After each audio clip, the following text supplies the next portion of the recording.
After Lisa was born, doctors told us she had multiple fractures. They also said Lisa would be a difficult child to handle. She was bedridden for the first year after birth. She had to eat and sleep on a cushion because she would cry when we touched her.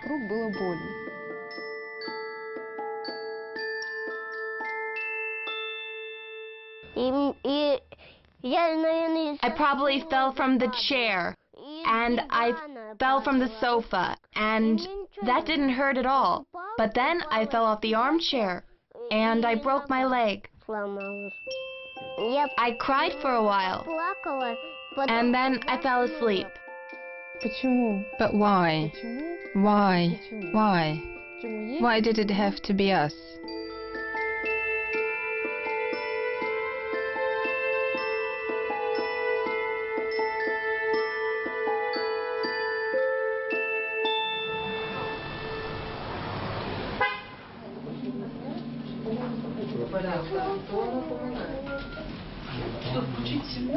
Osteogenesis imperfecta is one of the most common congenital bone disorders affecting children, if we're talking about those that are present from birth.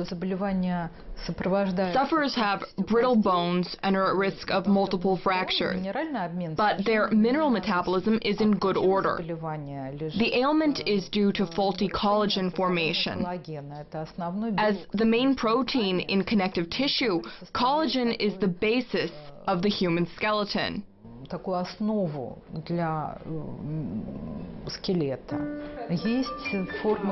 Even some adults don't become aware of the fact that they are affected until they give birth to a child that suffers from a more severe form of the disease. In its worst form, it changes the shape of the child's chest. Fractures make their arms and legs shorter, and in this state, even something as light and insignificant as a blanket can cause fractures. There's a swelling beneath the eye here. Did you hit something? It was her brother. He hit her. They were fooling around. Well, well. Here we have a person that we can already send to the anesthesiologist.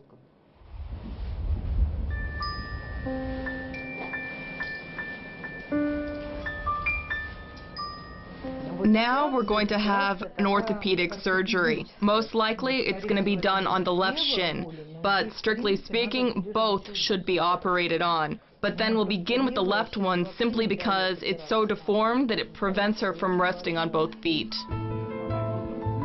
Lisa is determined to walk. She can already stand on her feet. She's trying her best, but she can't walk because of these deformities. We hope that she's going to learn little by little. To begin, she's going to have to start using a walker. We think that everything will work out in the end. We'll be keeping our fingers crossed for her. Hey. Good morning. Hi, gorgeous. How are you doing? Fine. Patient Yelizaveta Lisova, osteogenesis imperfecta. We're planning surgery for today. The aim is to fix the deformities with flexible titanium pins to remedy angular deformation and restore the limbs to a normal length. Okay. And how old are you? 7. 7. Wow, what a big girl.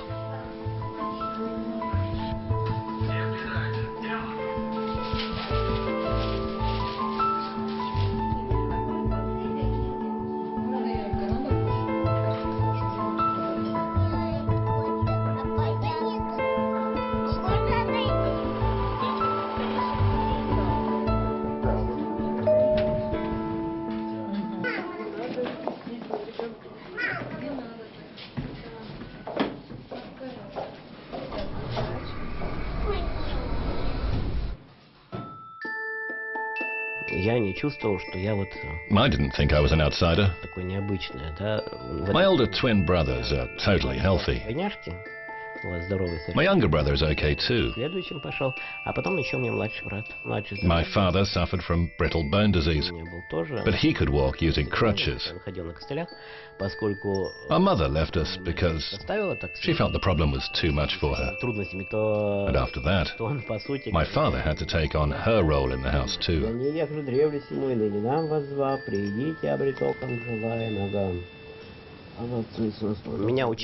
I made some progress after being taught to walk. But one time, the wheelchair turned over due to a mishap. As a result, both my thighs fractured at the same time. When the doctor arrived, he said, "Just don't touch him, don't touch him." And that's how my childhood came to an abrupt end. The will of God is omnipotent. I've found my soulmate, a woman who shares my interests and principles. God willing, we will go through life together. And if we have to endure trials and tribulations, well, then so be it.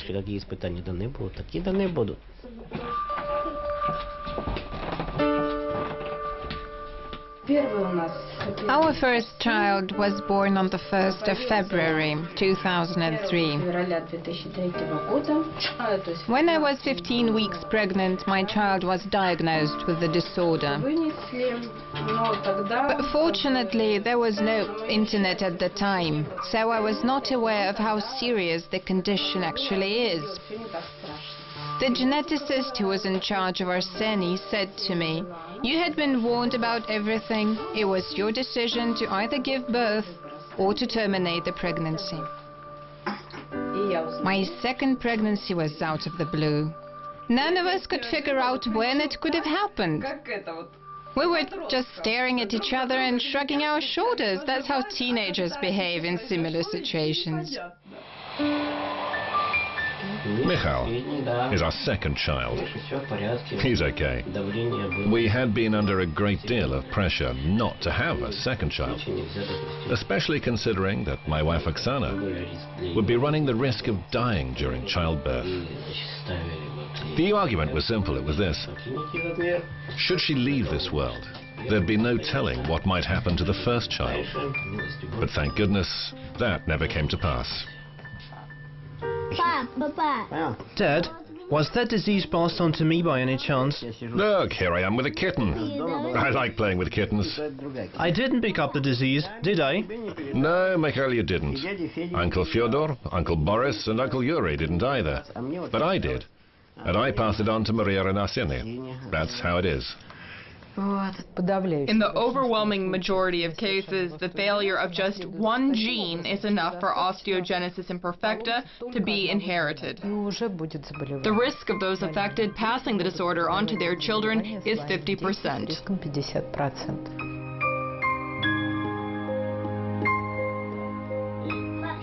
Maria had fractures when she was still in the womb. The first month was the most difficult period for her. She spent it all in an intensive care ward. There have been more than 10 fractures since then. Both upper arms have broken. Her thighs have fractured twice. That happened when they were messing around. At the time, I wasn't being attentive enough. I didn't stop them in their playing around. When they began chasing the cat, she lost her balance, fell over, and broke her thigh. That incident delayed treatment. They even said that further treatment might be pointless. But if none was provided immediately, then she'd be back to square one. If this kept happening over and over again, then we would all have found it very difficult to deal with. Is it very painful?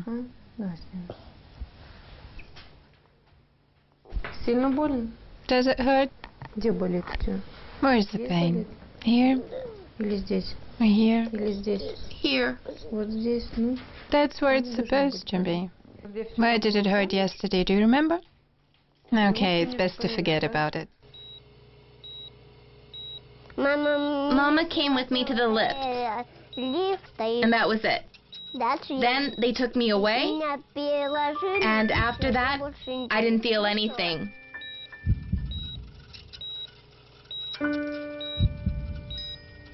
I slept, I woke up, and then that was it. I didn't feel anything. It was like magic.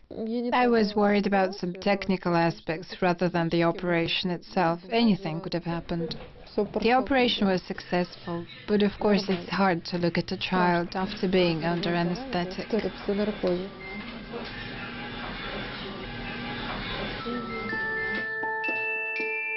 I didn't want to fill out all the forms registering her as disabled until she was 3 years old. I felt unworthy of society because my child was disabled. I didn't want to admit that she was an invalid. But whenever I rolled the pram out with Oля lying flat on her belly, everybody knew there had been another fracture. Hi, Lisa. How are you? I'm okay. Look here, I've got a present for you. It's a Russian doll this time too, but it is of a different kind. It's made of crystal. Thank you. It's quite heavy. Yeah, heavier than my cast. As a rule, I come here to meet the parents of other children suffering from osteogenesis imperfecta. When our daughter was born, we had no idea of what would become of her. Doctors predicted a very poor outlook. They said the child was unlikely to be able to walk and faced a very bleak future. Dr. Natalia Belova has spent years treating children afflicted with the disease. She was the one who came up with the idea of setting up an association of parents with such children. By that time, I had written a thesis on clinical psychology. I realized that some simple methods could make life much easier for those parents. I knew that sharing my knowledge with others wouldn't be much of a burden to me. So I volunteered to head the association. 2 months have passed since the operation. We're going to remove the cast today. I can see only part of this bone. This is odd. They've removed the fibula, you see? Altogether? Yeah. It was almost at a right angle, so it had to be fixed somehow. I understand from my contact with children and their families that most parents need support and encouragement. Because I noticed, children are unlikely to be at ease if they sense that the parents are also uncomfortable. I mean psychologically. Push, push, push. You can grunt if you like. Well done. Let her push against your palm, but don't overdo it.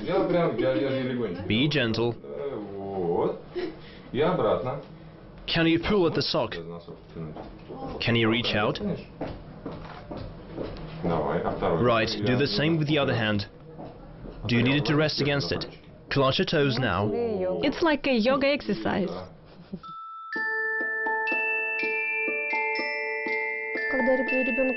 When the child was born, I couldn't understand what was wrong with her. She was like jelly, her bones were soft and very flexible. They didn't tamper with her limbs, they just fixed them each time they got fractured. She was in plaster for 6 weeks at a time. She would simply fall down and break her bones.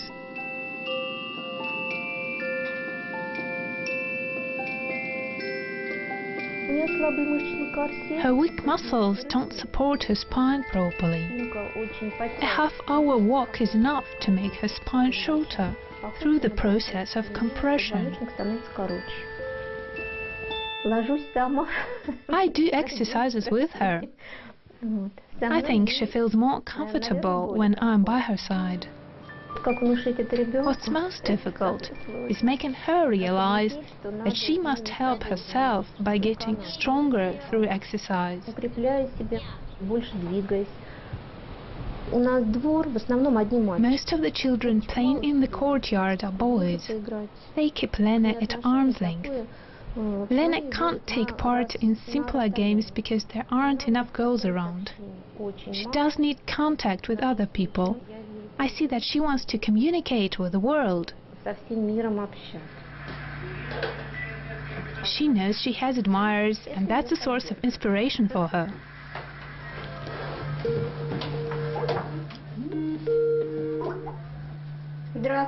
Hello. Hi, Lena. Listen, I want to invite you to attend the event you've been looking forward to. The place is called the Museum of Entertaining Science. All of us will be there on Saturday. By the way, Nikita is coming too. Really? Yes. Great. We haven't seen each other for such a long time. You miss him? Very much.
Of course, both my parents were atheists.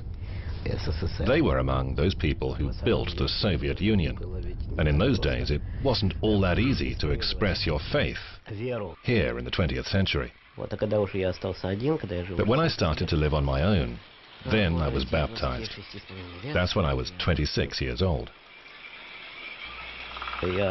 It was abundantly clear to me that if I had a guardian angel who was looking over me and protecting me, then hurting his feelings would really not be a nice thing to do. I felt that I would offend him if I didn't join the Orthodox Church.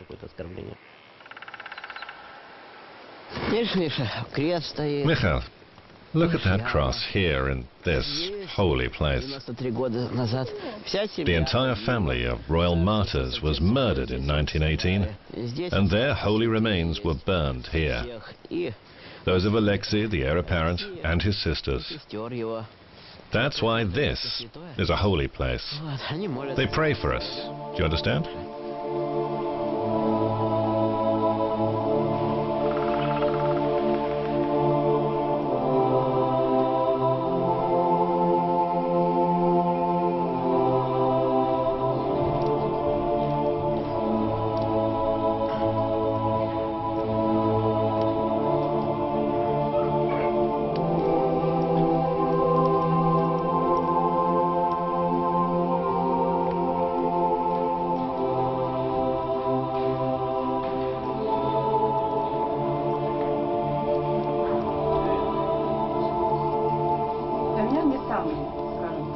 I don't have the worst husband in the world.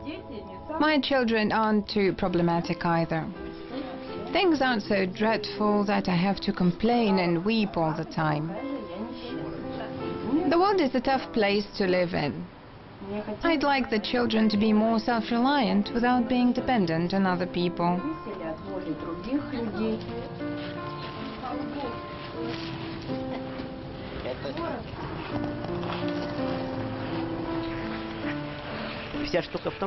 The thing is that we can't see life as something beyond your reach or something you can't cope with. If you're a human being in the proper sense of the word, almost anything is within your power. I may have become somewhat braver when I chose to rely on God's will. I had a dream. I wanted to visit St. Petersburg. I nurtured it for 25 years. I yearned to go there. Finally, my dream came true. If you abandon yourself to God's will in the belief that whatever happens will happen, it's easier for you to achieve your goals. That gives you the courage to face unknown challenges.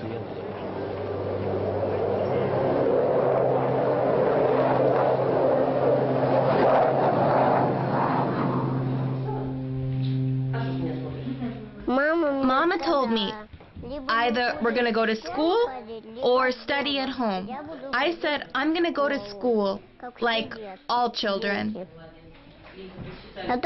Staying at home and studying on my own would be boring. I don't have any bad grades, only good and great. I don't like reading or writing. Writing takes too much time, and I'm not particularly fond of reading. Mathematics is more interesting. We do exercises and draw patterns in our math lessons. I'm gonna be an artist because drawing, that's what I like most of all. The children understand that Lisa is not like them. They know they'd better not pester her and leave her alone to avoid unnecessary problems. But she does try to join in. Sometimes she even chases other children as she drives her wheelchair around the room. Or else she chimes in when the boys or girls are discussing something. She has friends in the 3rd and 5th forms as well as her own. She copes pretty well without me. Sometimes she asks me to stack or pick up books because she finds it difficult. I fear for her safety because she might fall from the chair if she leans over. If I knew that somebody was taking good care of her at school, I'd get a job. That's my dream.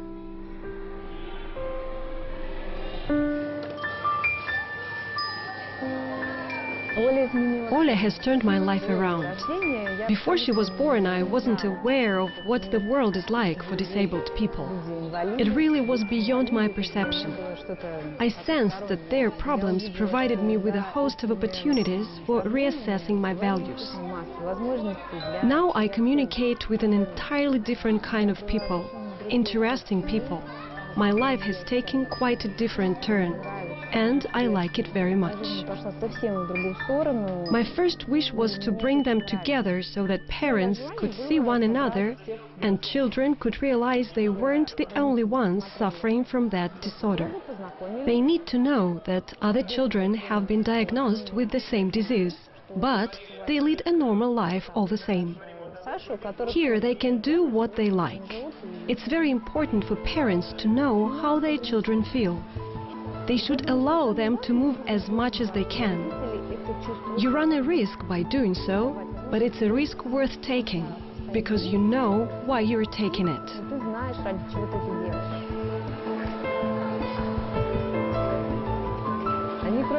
They are friendly to one another. More than that, girls now communicate with boys. For example, I know that Lena has a bit of a crush on Nikita Serednitsky.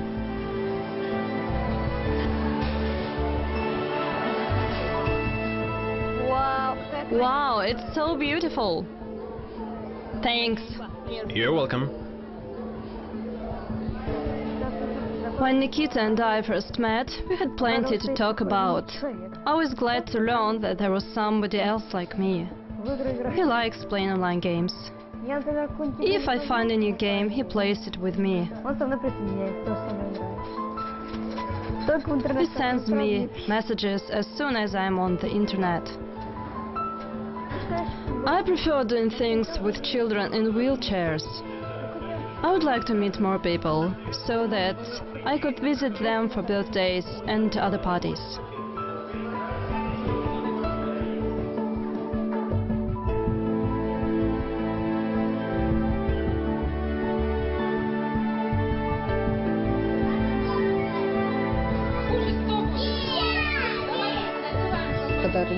After I gave birth to twins, this kid would come from the kitchen carrying the baby bottle. She would use it to feed them with milk. She was only 3 years old, and already she was trying to help me. С днем рождения, Анюта!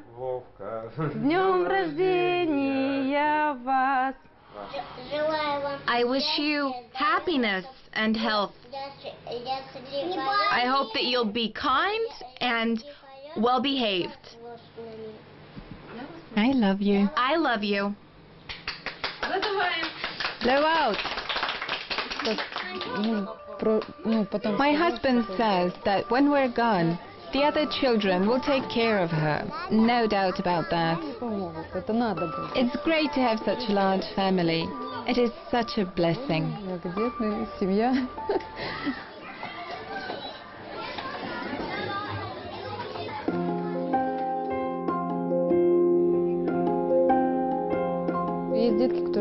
Some kids don't move much, but there's no stopping her. She won't sit still for even 5 minutes. So far we're doing well.